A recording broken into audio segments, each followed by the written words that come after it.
ये है सन हमारा, सन जलेगा। ये है हमारी पृथ्वी और ये हमारा चंद्रमा। पृथ्वी बड़ा होता है, चंद्रमा सूर्य सबसे बड़ा होता है। तो सूर्य को हम टार्च मान के चलते हैं। यहाँ पे देखना हमको दिन और रात कैसे होती है, ठीक। तो पहले इसको समझिए कि पृथ्वी पे दिन रात कैसे होती है, फिर चंद्र ग्रहण और सूर्य ग्रहण को हम समझ लेंगे। और इसको ये पृथ्वी, अभी इसको ऑन कर दें, ठीक है।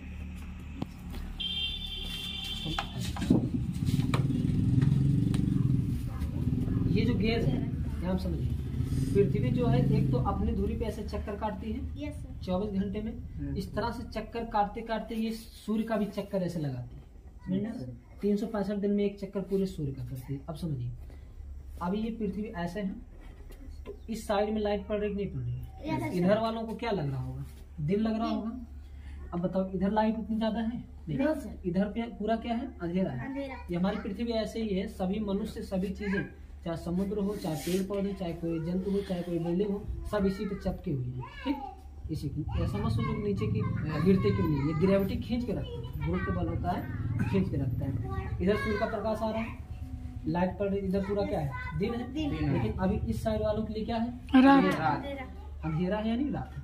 अब समझिए, ये घूमेगा ऐसे, जब ऐसे घूमेगा तो अब समझिए इधर तो उजाला है कि नहीं। अब जब घुमाएंगे तो ये वाला अंधेरे की तरफ जा रहा है, तो अंधेरे की तरफ जाएगा, इधर रहने वाले के लिए लगेगा कि धीरे धीरे शाम हो रहा है, ठीक। अब इधर देखो अंधेरा है कि नहीं, इस एरिया जब घुमाएंगे तो ये वाला एरिया धीरे धीरे सामने आएगा। इधर वालों क्या लगेगा कि सुबह हो रही है, लगेगा कभी सुबह हो रही है। और ये दिन तो दिखा ही रहा है। घूमते घूमते कंडीशन ऐसी है कि घूमते घूमते पूरा इधर आ जाएगा, ठीक। तब हमको क्या लगेगा, देखो अभी हम यहाँ थे, हम घूम रहे हैं तो सूर्य से दूर जा रहे हैं कि नहीं जा रहे हैं? तो हमको लगेगा सूर्य दूर जा रहा है, लेकिन एक्चुअली में क्या है, हम सूर्य से दूर जा रहे हैं, ठीक। तो यहाँ से हम घूमते घूमते इधर आएंगे तो एक कंडीशन ऐसी आएगी कि ये जो पीछे था, अभी ये भाग पीछे था, ये आगे आ चुका है घूम के। और जब आगे आ चुका है, इधर पूरा दिन हो गया, और कुछ ही देर पहले इधर पूरा दिन है। इधर आगे तो इधर क्या हो गया? अंधेरा। तो जिधर सूर्य का प्रकाश पड़ता है उधर दिन है, और जिधर सूर्य का प्रकाश नहीं पड़ता वो क्या है? रात। समझ में? एक्चुअली धीरे धीरे घूमता है, ऐसा थोड़ी कि एकदम हिल जाता है, आराम से घूमता है। जैसे जैसे प्रकाश इधर आके लगेगा हाँ सुबह हो रही है, और इधर जैसे जैसे प्रकाश खत्म होगा लगेगा क्या हो रहा है? बात क्लियर है? इसमें कोई दिक्कत तो नहीं है किसी को? अब यहाँ पे समझिए सूर्य ग्रहण और चंद्र ग्रहण कैसे होता है। ये सन है, स्टार्स को हम सन मान के चलते हैं। कहाँ भी हो ये रहा, इसको हम ये मान लेते हैं ये चंद्रमा है, ठीक। अभी देखो एकदम पृथ्वी वाले पे इधर रहने वाले तो चंद्रमा को देख सकते हैं।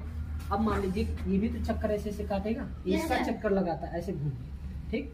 अब ये यहाँ पे आएगा। चंद्र ग्रहण कैसे होता है? जरूरी थोड़ी हमेशा सीध में हो। अगर ये यहाँ है, ये यहाँ है, समझिए पृथ्वी यहाँ है, क्योंकि ये जो बेल्ट बनी है ऐसे राउंड में, ये इधर से घूमता है, तो यहाँ पे है और यहाँ पे प्रकाश दोनों पे पड़ रहा है। यहाँ पे रहने वाले लोग इसको देख पाएंगे कि नहीं देख पाएंगे? यहाँ पे जो रह रहे हैं लोग, ये पृथ्वी है, तो चंद्रमा पूरा दिखेगा नहीं, क्योंकि चंद्रमा पे लाइट पड़ रही है। लेकिन जब ये घूमते घूमते एक कंडीशन ऐसी आएगी कि थोड़ा सा कवर कर लेगा। देखिए अभी इधर एरिया में लाइट है कि नहीं? इधर एरिया में लाइट है। अब ये पृथ्वी जब ऐसे अपनी धुरी पे तो घूमेगी ही, ऐसे घूमते घूमते आगे जाएगी। देखिए अंधेरा आ रहा है कि नहीं आ रहा है? अंधेरा आ रहा है। अब जब हम इतना कवर कर लेंगे तो इस पृथ्वी की वजह से इस एरिया पे छाया पड़ रहा है। इधर छाया पड़ेगा तो उजाला कहाँ दिख रहा है? बस आधे पे। तो यहाँ पे रहने वाले लोगों को जो यहाँ पे रह रहे हैं उन्हें लगेगा चंद्रमा आधा दिख रहा है। चंद्रमा आधे पे प्रकाश पड़ रहा है, लगेगा चंद्रमा आधा दिख रहा है, इसी कहते हैं चंद्र ग्रहण। बात क्लियर है? फिर धीरे धीरे पृथ्वी और आगे बढ़ेगी, छाया और ज्यादा बढ़ेगा। तो छाया और बढ़ेगा, कहेंगे चंद्र ग्रहण क्या हो रहा है? बढ़ रहा है। फिर पृथ्वी और आगे बढ़ेगी, एक कंडीशन ऐसी आएगी चंद्रमा क्या करेगा? तो ढक लेगा। चंद्रमा कुछ ने ढक लिया, अभी दिख रहा उधर से देखो नहीं, सब नहीं दिख रहा है, तो कहेंगे कि पूर्ण चंद्र ग्रहण हो गया। खत्म हो गया सर, पूरा खत्म नहीं हुआ, अभी चंद्र ग्रहण कंप्लीट हो चुका है, मतलब पूर्ण चंद्र ग्रहण। अब चंद्रमा दिख नहीं रहा। अब एक कंडीशन आएगी, पृथ्वी अपनी धुरी पे तो घूमेगी, घूमते हुए फिर आगे बढ़ेगी, तो चंद्रमा। अब जैसे जैसे आगे बढ़ेगी, समझिए अब यहाँ कवर में है, आगे बढ़ेगा, जैसे जैसे ये हटेगा इस वाले पे देखो लाइट फिर पड़नी शुरू होगी। अब हमको लगेगा चंद्र ग्रहण खत्म हो रहा है। एक बार तो कवर है, अब लगेगा चंद्र ग्रहण खत्म हो रहा है। धीरे धीरे ये बढ़ेगा तो कंडीशन ऐसी आएगी, पूरा हट जाएगा ये पृथ्वी यहाँ से। अब सूर्य का प्रकाश पूरा चंद्रमा पे आएगा। चंद्र ग्रहण खत्म हो गया, जाओ खाना वाना बनाओ, अब खा लो। घर वाले मना करते हैं ना, बाहर नहीं करना है, खाना नहीं बनाना है, कुछ करना नहीं चाहिए। तो ये सब मान्यताएं हमारी हैं। तो ऐसा कुछ हो रहा है इसमें? बस यहाँ पे क्या होगा, सूर्य जो है अपनी जगह स्थिर है, चंद्रमा के बीच में कौन आ गया? पृथ्वी। क्योंकि जब बीच में कोई आएगा तभी तो प्रकाश रोकेगा। तो चंद्र ग्रहण कब होता है? जब सूर्य और चंद्रमा के बीच में कौन आता है? पृथ्वी। समझिए, पृथ्वी सूर्य का चक्कर तो काटती है ऐसे अपने धुरी पे घूमते घूमते, ऐसे ही घूम रहा है ना, इसका भी तो चक्कर काटेगा। Yes sir. अपनी धुरी पे ये भी घूमेगा, अपनी धुरी पे ये भी घूमेगा, घूमते हुए क्या करेगा? चक्कर काटेगा। अब समझिए, चक्कर काटते समय एक कंडीशन ऐसी आएगी कि ये जो चंद्रमा है पृथ्वी का भी परिक्रमा कर रहा है, पृथ्वी चारों ओर घूमेगा।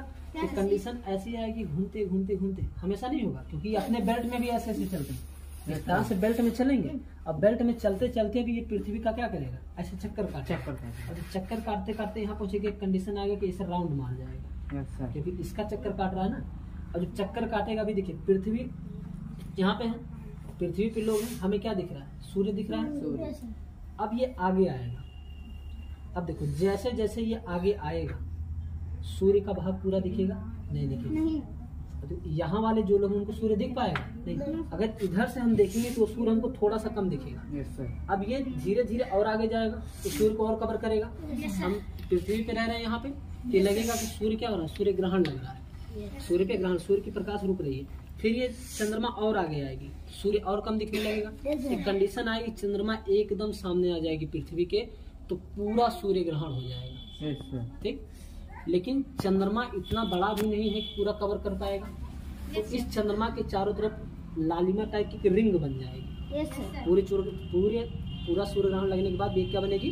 रिंग बनेगी। जब ये रिंग बन जाएगी तो अब यहाँ से देखेंगे तो हमको हल्की सी लाइट तो दिखेगी, लेकिन सूर्य नहीं दिखेगा। हम कहेंगे पूर्ण सूर्य ग्रहण हो गया। ठीक, तो फिर वही कहानी होती, घर वाले कहेंगे अब अभी कुछ काम नहीं कर सकते। ये तो बोला जाता है सूर्य ग्रहण में, चंद्र ग्रहण में कुछ किया नहीं जाता। अब धीरे धीरे ये हटेगा, क्योंकि 24 घंटे में अपना चक्कर पूरा कर लेता है, स्पीड तो रहती है।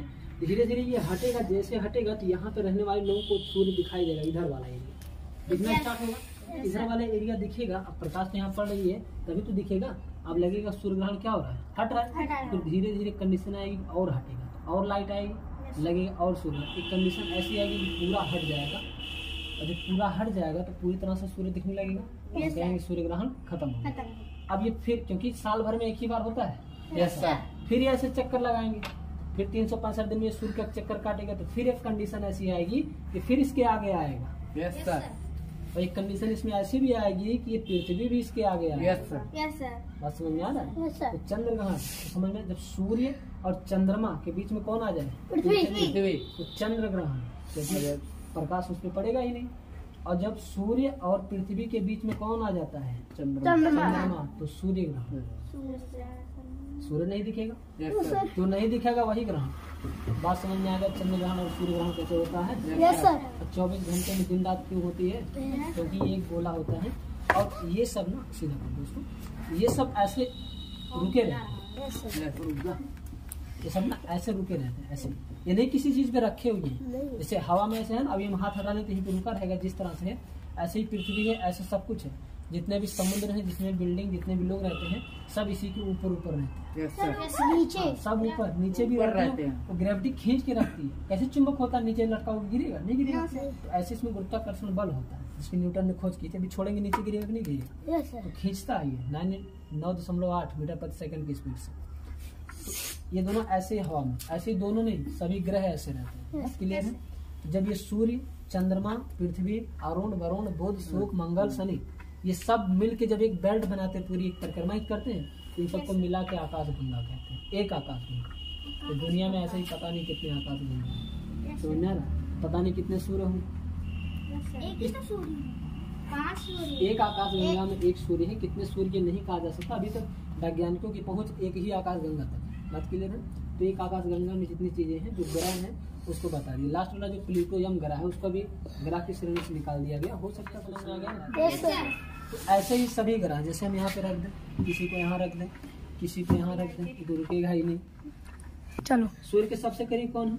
बुध है। उसके जस्ट बाद शुक्र के बाद पृथ्वी के बाद मंगल के बाद रुक जाओ अभी, मंगल के बाद एस्ट्रॉइड बेल्ट होते हैं, ठीक। Yes sir. अब उसके बाद मंगल के बाद फिर बृहस्पति। बृहस्पति के बाद शनि। शनि पे छल्लेनुमा संरचना। Yes sir. उसको भी आगे बताया जाएगा। शनि के बाद अरुण। अरुण के बाद वरुण। सबसे दूर अरुण वरुण है, इसलिए वहाँ पे सूर्य का प्रकाश उतना पड़ नहीं पाता, तो वहाँ पे ठंड बहुत ज्यादा रहती है। बुध ग्रह सूर्य के सबसे पास है, इसलिए वहाँ पे गर्मी बहुत कम रहती है। अब समझिए जो बृहस्पति के बाद बेल्ट है ना, बृहस्पति और मंगल के बीच में जो बेल्ट हमने कहा, मान लो कि बृहस्पति है, ये मंगल है, ये पृथ्वी भी है, तो बेल्ट में ऐसे एस्ट्रॉइड रहते हैं, इतने छोटे छोटे नहीं, बहुत विशालकाय रहते हैं। अब समझने के लिए है, वो एस्ट्रॉइड अपनी तरफ खींचता है, बस में खींचता है। जैसे मान लीजिए कि ये, इसको पकड़ लो, हटा दो इसको। मान लीजिए कि ये है, ये बृहस्पति मान लो सबसे बड़ा ग्रह है, बृहस्पति होता है, ये बृहस्पति है, और यहाँ पे बृहस्पति है, ठीक है। ये सब ऐसे अलग अलग राउंड में चक्कर काटते हैं, ऐसे छोटे छोटे टुकड़ों में बहुत सारी जो है, इसे हम ग्रह नहीं बोल सकते हैं, टुकड़ा बोल सकते हैं ग्रहों का, ऐसे ढेर सारे बेल्ट में पड़े रहते हैं, एस्ट्रॉइड बोला जाता है, ठीक। एस्ट्रॉइड बड़े बड़े पत्थर की तरह होते हैं। अब ये क्या करता है, अपनी तरफ इसको खींच लेता है, ये अपनी तरफ इसको खींच लेता है। अगर ये खींचा तो सूर्य से दूर जाएगा, कोई दिक्कत नहीं होगी, सूर्य से दूर गया कोई दिक्कत नहीं होगी। मान लो इसको यहाँ रखो, ऐसे पकड़ो यहाँ पे, मान लो ये पृथ्वी है, और पृथ्वी के जस्ट बाद कौन सा ग्रह है,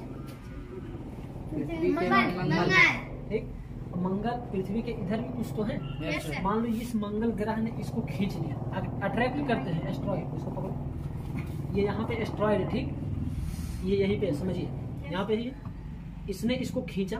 अब इस सब ऐसे ऐसे रोटेट करके चक्कर काटते हैं, ये तो खींच लिया, अब ये इसकी तरफ बढ़ रहा है, ये बढ़ेगा तो क्या यहीं बैठ के इंतजार थोड़ी करेगा, ये तो चल रहा है, तो जब इसकी तरफ इसने आकर्षण कर लिया, अभी खींच चुका है, ये इधर से चल चुका है, अब चलते हुए आएगा इधर, अब ये आते वक्त ये आगे बढ़ जाता है, यानी बुला तो लेता है लेकिन खुद निकल जाता है। निकलने के बाद ये आगे आता है, वो सामने मिलती है पृथ्वी, पृथ्वी से आ टकराता है, और जब पृथ्वी पे आके टकराता है, ऐसी कंडीशन में भूकंप, ज्वालामुखी आदि जैसी घटनाएं होती हैं। वो डिपेंड करता है वो कितना बड़ा है, क्योंकि जब ये इन बेल्टों को पार करता है ना, इसमें आग लग जाती है, घर्षण बहुत ज्यादा होता है। तो अगर बहुत विशाल का पत्थर है तो टकराएगा, इसी तरह से टकराने से डायनासोर का अंत हुआ, डायनासोर का अंत समझते हैं, बहुत विशाल का एस्ट्रॉइड आया था, पृथ्वी से टकराया था, जिसकी वजह से ज्वालामुखी वगैरह सब सक्रिय हो गए थे और सभी डायनासोर खत्म हो गए। तो इस तरह से हमारा सौरमंडल का